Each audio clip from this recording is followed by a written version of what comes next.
একদিন এক মুরব্বীকে একজন মানুষের জিজ্ঞাসা করছিল যে মুরব্বী আপনার সন্তান কতজন। তো ওই মুরব্বী জবাবে বলল আমার সন্তান হচ্ছে 4 জন। কয়জন? 4 জন।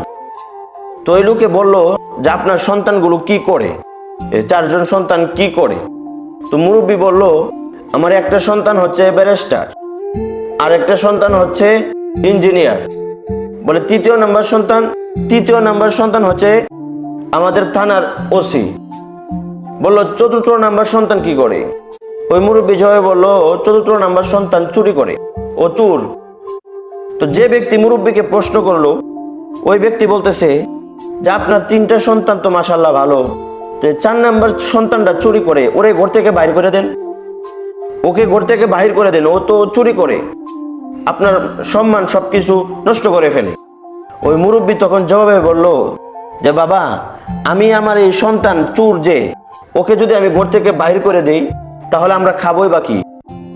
তখন ওই ব্যক্তি আশ্চর্য হয়ে জিজ্ঞাসা করলো যে চোরকে আপনি বাহির করে দিবেন, আপনি খাবেন মানে কি? ওকে আপনাকে ভরণ পোষণ দেয় কিনা?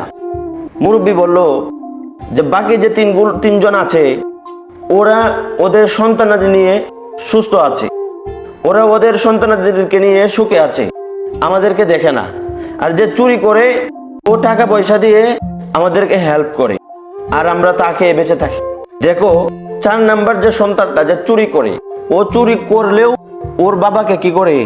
ওর বাবাকে টাকা পয়সা, ওর বাবাকে কিন্তু সে কষ্ট দেয় না, সে চুরি করে হয়তো। জন্যই আমার যে কথাটা তোমাদের কাছে বলা, এক সময় আমরা অনেক বড় শিক্ষিত হব, অনেকে হাফেজ, মাওলানা, মুফতি, অনেকে মুহাদ্দিস, অনেকেই বক্তা, অনেকে আবার জেনারেলে পড়ে, আলিয়াতে পড়ে, অনেকেই সরকারি কর্মকর্তা হইবা। তোমাদের কাছে একটাই বার্তা, যে যত বড়ই শিক্ষিত হও না কেন, মা বাবাকে তুমি যদি না দেখতে পারো, মা বাবাকে যদি তুমি কষ্ট দাও, তোমার দুনিয়া তো বরবাদ, আখেরাতেও বরবাদ।